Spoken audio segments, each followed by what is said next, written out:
Gold trusted gold buyers తాకట్టులో ఉన్న బంగారాన్ని విడిపించి ఈ రోజు ఉన్న మార్కెట్ ధరకే కొనబడును. మరిన్ని వివరాలకు సంప్రదించండి 7771077720. Welcome to R TV.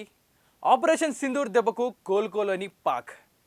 ఏదైతే ఆపరేషన్ సింధూర్ ఆ రోజు జరిగిందో ఆ యుద్ధ స్థావరాలపై మన వైమానిక దాడులు ఎన్నైతే జరిపాయో క్షిపణిలు వేసాయో అప్పటి నుంచి కూడా సింధూర్ దెబ్బకి ఇంకా పాకిస్తాన్ కోలుకోలేదని చెప్పుకోవాలి. ఎందుకంటే యుద్ధం జరిగే 6 నెలలైనా ఇంకా కోలుకోలేదు పాకిస్తాన్. కానీ బయటికి మాత్రం కబుర్లు చెప్తూ ఉంటుంది, మేము ఇంకా యుద్ధం చేయడానికి సిద్ధంగా ఉన్నాం, మా దగ్గర ఇంకా ఆయుధాలు అంటూ కూడా చెప్పుకొస్తూ ఉంటుంది పాకిస్తాన్. కానీ నూర్ఖాన్ ఎయిర్ బేస్లో కొత్త నిర్మాణాలు అయితే ఇప్పుడు చేపట్టారు. ఏదైతే గతంలో మన బ్రహ్మోస్ ఏదైతే క్షిపణిలు ఉన్నాయో అవన్నీ వెళ్ళి ఎయిర్ బేస్ మీద అటాక్ చేసినప్పుడు మొత్తం వాళ్ళ ఎయిర్పోర్ట్ మొత్తం కూడా డిస్ట్రాయ్ అవ్వడం జరిగింది. వాటన్నింటి కూడా ఇప్పుడు నూర్ఖాన్ ఎయిర్ బేస్లో మరమ్మతులు చేసుకుంటూ వస్తూ ఉన్నారు. ఆ ఎయిర్పోర్ట్ని మళ్ళీ రెనోవేషన్ చేస్తూ ఉన్నారు. ఆ పాకిస్తాన్ ఆ ఎయిర్ బేస్ మొత్తం ఇప్పుడు రికవరీ చేసుకుంటున్నారు. 6 నెలలు అయినా కూడా ఇంకా రికవరీ కాలేదు వారిది.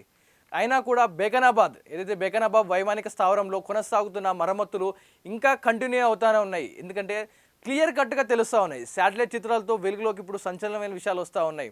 ఇదైతే యుద్ధం జరిగినప్పుడు మాకేం ఇంకా నష్టం పోలేదు, భారత్కే చాలా నష్టం జరిగిందంటూ కూడా పాకిస్తాన్ అప్పుడు నోటికి వచ్చినట్టు వాగింది. కానీ తర్వాత మన యుద్ధం సమయంలో మోడీ పక్కన ఉన్నప్పుడు మన బ్రహ్మోస్ ఏవైతే ఉన్నాయో మన వైమానికత సంబంధించిన యుద్ధ క్షిపణిలు ఏవైతే ఉన్నాయో వాటన్నింటి పక్కన పెట్టుకొని మనం మోడీ సైనికులకి ఒక ధైర్యం ఇవ్వడం జరిగింది.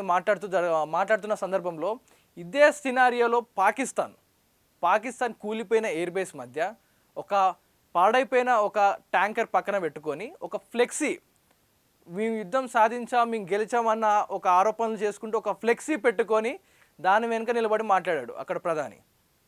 ఇప్పటికీ కూడా వారి ఎయిర్ బేస్ కోలుకోలేదు. యుద్ధం ఆపరేషన్ సింధూర్ జరిగి ఇప్పటికీ 6 నెలలు కావస్తూ ఉంది. ఇంకా కూడా వారి ఎయిర్ బేస్లు మరమ్మతులోనే సాగుతూ ఉన్నాయి. బేగనాబాద్ వైమానిక స్థావరంలో ఇంకా కొనసాగుతూనే ఉన్నాయి ఈ మరమ్మతులు. సో నూర్ఖాన్ ఎయిర్ బేస్లో కొత్త నిర్మాణాలు అయితే ఇప్పుడైతే స్టార్ట్ అవుతూ ఉన్నాయి అక్కడ ఎయిర్ బేస్లో. కానీ ఇప్పటికీ కూడా వారికి ఇంకా ఏదైతే ఉందో వారి బలుపు ఇంకా తగ్గలేదని చెప్పాలి. ఎందుకంటే ఇప్పటికీ కూడా భారత్లో అటాక్స్ చేస్తూ ఉన్నారు. అంటే ఏదైతే మన వారి కాశ్మీర్లో జరిగిన యుద్ధం ఏదైతే ఉందో మన వారిపై జరిపిన కాల్పులు దానికి ధీటుగా సమాధానం ఇస్తూ ఆపరేషన్ సింధూర్ స్టార్ట్ చేస్తే ఇప్పటికీ కోలుకోలేదు. ఏదైతే ఇంటర్నల్ మినిస్టర్స్ వీళ్ళందరూ మాట్లాడుకోవడం వల్ల మధ్యలో ఉన్న ప్రజలు, పాకిస్తాన్లో ఉన్న ప్రజలైనా మన ఇండియాలో ఉన్న ప్రజలైనా ప్రాణాలు కోల్పోతున్న నేపథ్యంలో కొన్ని రోజులు ఆపరేషన్ సింధూర్కి బ్రేక్ పడడం జరిగింది. సో వారి కంప్లీట్ స్థావరాలు ఎయిర్ బేస్లు ఏవైతే ఉన్నాయో వాటన్నిటి మీద భారత్ ఒక గట్టి కౌంటర్ ఇస్తూ అటాక్ చేయడం జరిగింది. కానీ దాని తర్వాత ఇప్పుడు రీసెంట్గా ఢిల్లీలో మరో బాంబ్ బ్లాస్ట్కి యత్నించారు.